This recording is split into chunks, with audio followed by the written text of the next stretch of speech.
Bonjour à tous, je suis en train de travailler sur un PDF.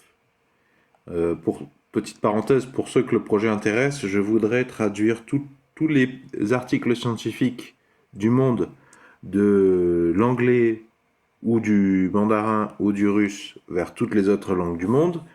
Donc, je travaille sur des PDF. Bon, là, c'est pas un article scientifique, vous allez me dire, c'est la Torah, c'est quand même assez différent. Oui, mais alors, suite à une écoute d'une émission de la Tronchambier avec des personnes qui étaient un petit peu déconverties, des apostats, je me suis rendu compte que visiblement, la Torah ou le Coran, c'était important qu'il soit accessible aussi sur Internet à ceux qui veulent écouter, vérifier qu'est-ce que c'est que l'islam, en tout cas dans sa dimension religieuse et ou le judaïsme. Bon, bref. Donc, j'utilise la fonction PDFTK d'habitude.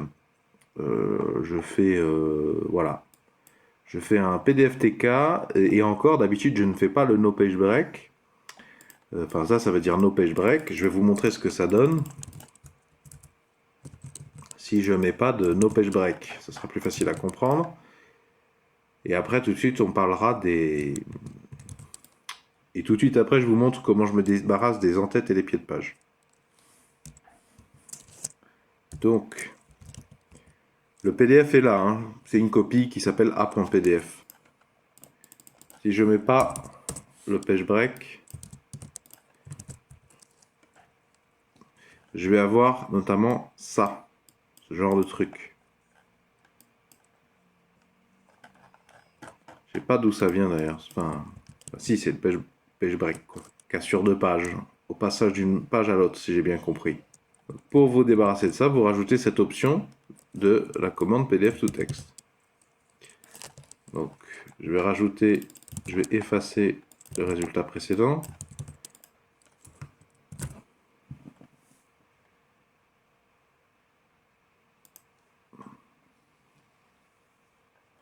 Et vous voyez qu'ils ont disparu. Ils ont disparu, les symboles bizarres. Bon, alors ensuite, je vais prendre un exemple. Moi, ça m'arrange pas, là, la répétition de l'entête. Là. Je voudrais me débarrasser de l'entête qui contient numéro de page et un rappel de la section, quoi. Enfin, du paragraphe, ce que vous voulez. Voilà. Donc, ça donne ça, que j'aimerais faire sauter.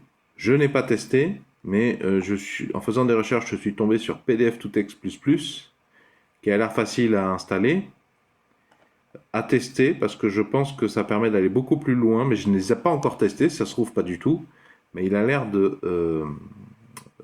proposer plus de fonctionnalités. Moi, ce que je vais proposer, c'est un bricolage qui peut marcher, mais qui a des limites.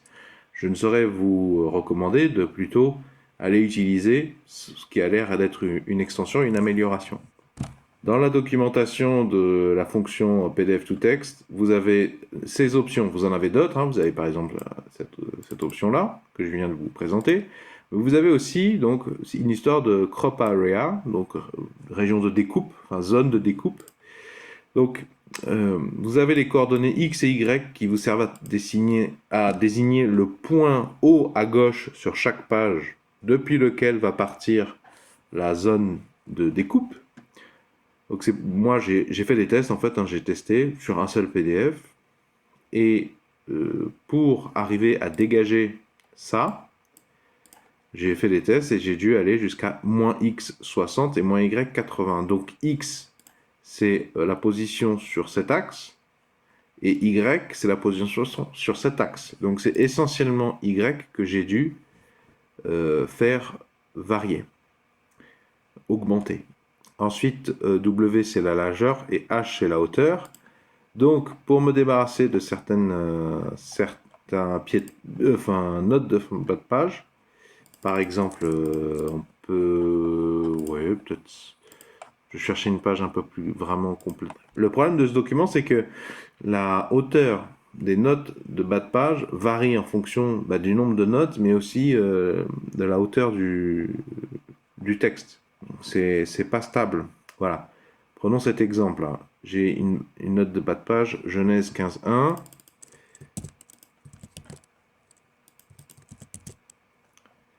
Voilà. C'est pas ouf. Donc pour vous débarrasser des entêtes, il faudra mettre ces 4 paramètres pour que la fonction marche. C'est surtout avec Y que vous jouerez. Mais X est important quand même, hein. Faut pas aller trop à droite, sinon vous allez rogner là-dedans, là. Vous allez taper à gauche, là. Vous allez exclure ce qui est à gauche. Et c'est surtout la hauteur pour vous débarrasser des notes de bas de page avec lesquelles vous allez jouer. Donc je relance. Je recharge. Et on se disait ici, voilà. Voilà, non seulement que tu as entreprise. Voilà, on est bien passé de non seulement que tu as à entreprise. Et le problème, c'est que je vous l'ai dit, la mise en page n'est pas très... Enfin, entre guillemets, il y a des endroits où ça va pas le faire. Par exemple, ici, je pense que ça va pas le faire. Voilà, plus grande encore, vous avez... Parce que là, les notes de bas de page sont beaucoup plus hautes. C'est pour ça que je vous recommande de jeter un coup d'œil, de ne pas perdre trop votre temps, à moins que vous, ça ne vous dérange pas, les notes de bas de page, mais de plutôt passer à PDF to text++, que je n'ai pas encore testé. Et pour en revenir, voilà, vous voyez là j'ai le titre de la section et le bas de page, le numéro de page. Voilà, ils ont bien disparu avec l'homme, et la ligne d'avant c'est permet. Ils ont bien disparu. On s'est bien débarrassé du numéro de page, parce qu'ici il est dans l'entête, et du titre de l'entête. J'espère que ces informations que j'ai essayé de détailler de manière pédagogique vous seront utiles pour vous sortir de la situation dans laquelle vous êtes. Si vous appréciez ma démarche de partage de solutions, pouvez-vous mettre un pouce vers le haut, s'il vous plaît, pouvez-vous mettre un j'aime. Vont s'afficher à l'écran un rond ainsi qu'un rectangle. Le rond, je vous invite à cliquer dessus pour vous abonner à la présente chaîne YouTube. Le rectangle, je vous invite à cliquer dessus puisque ça vous emmènera vers toutes les vidéos passées en rapport avec la même thématique. Si la présente vidéo vous a intéressé, peut présenter de l'intérêt pour vous faire gagner du temps, de la productivité, réaliser des tâches plus librement, plus rapidement, il y a fort à parier que les autres épisodes précédents vous concernent également. Enfin, dans la description sous la vidéo, je propose, pour ceux qui veulent me soutenir, une alternative aux publicités YouTube.